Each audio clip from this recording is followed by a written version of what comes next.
This is a fakie. It's my favorite climbing move, but there was a point of time where I couldn't do it to save my life. This is a story of how two gyms in Tokyo refined my understanding of coordination and how a triangle helped me beat a pro at a fakie battle.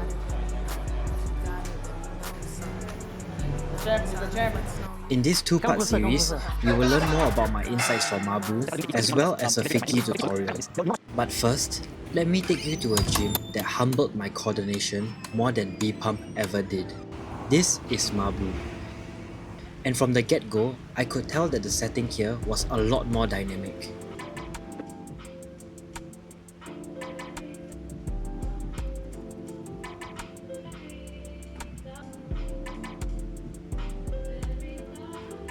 The warm-up climbs were really fun and well set. But there was a small issue.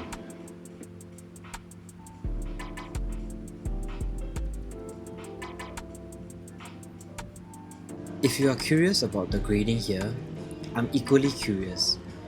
There was no grading here and in theory should motivate everyone to try harder boulders.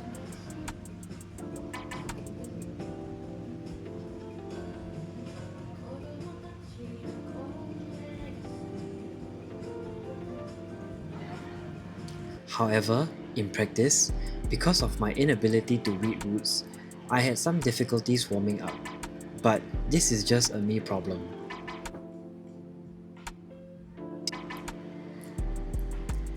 The dynamic moves here were very different. From this run across move, I felt like I was being pushed off with every step.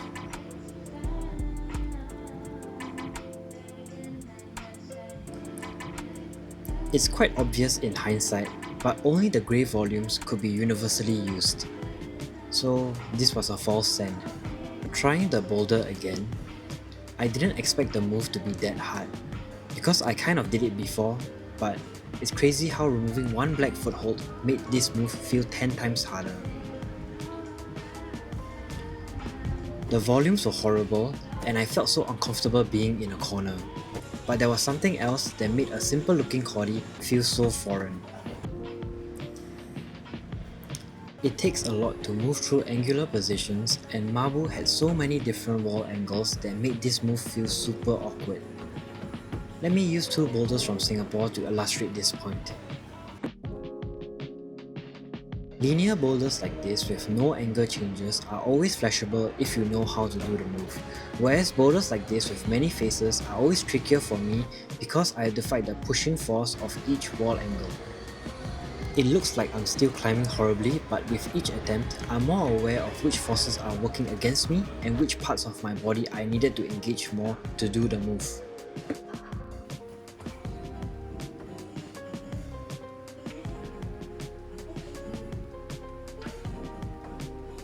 Doing fakies gave me such a dopamine hit that I forgot where the ending hole was.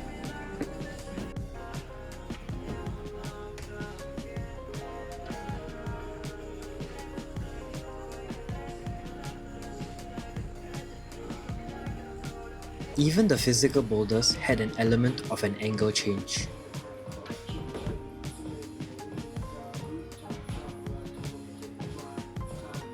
For some reason, I felt spanned out even though there were kids shorter than me flashing this move.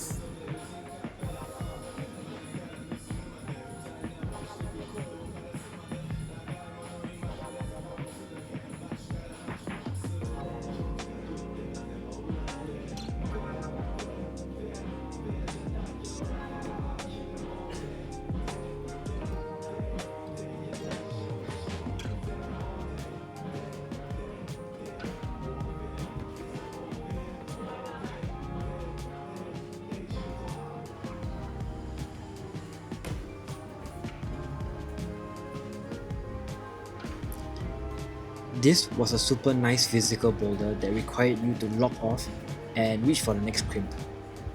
I didn't have the energy or the strength to complete it, but my friend managed to do it.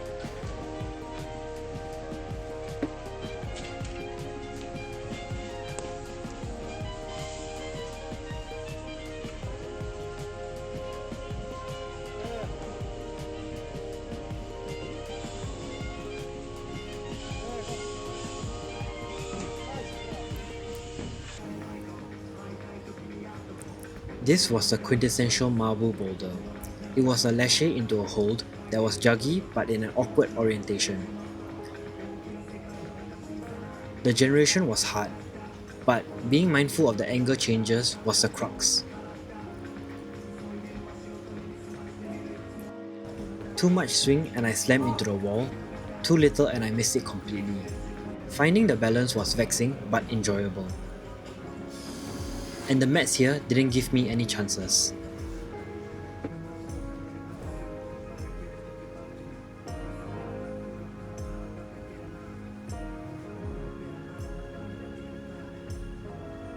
This was probably my third favourite cordy of this trip.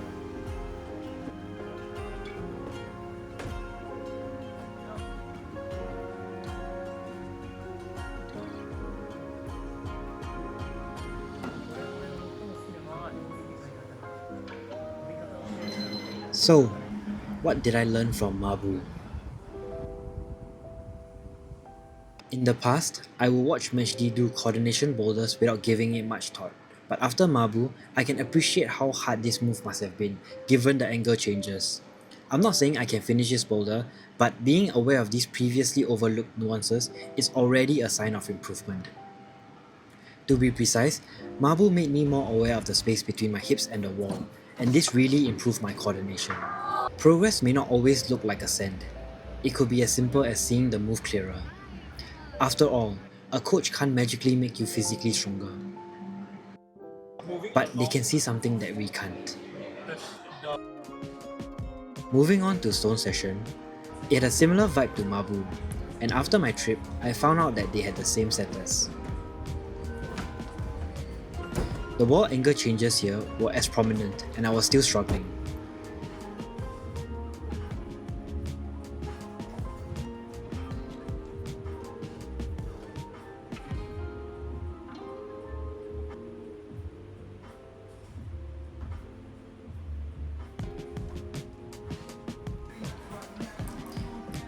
This blue volcano boulder was super my style, and I wanted to finish this problem before I left.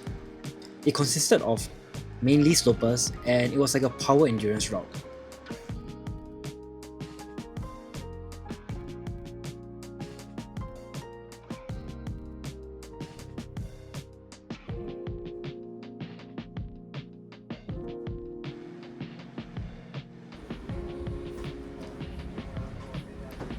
I gave my flash attempt, but I wasn't feeling very warm yet.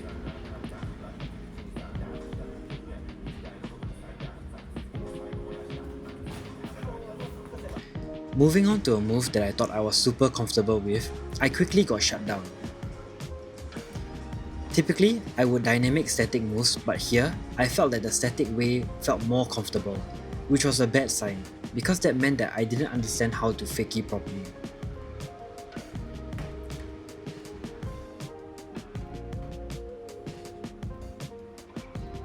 It felt like I had lost the ability to fakey. And it brought me back to the time where all I wanted was to learn this move. Being privileged enough to be in SMU where Gerald is my coach, I feel like I'm qualified to give you a tutorial on how to fakey. Not because I'm really good, but because I have struggled before.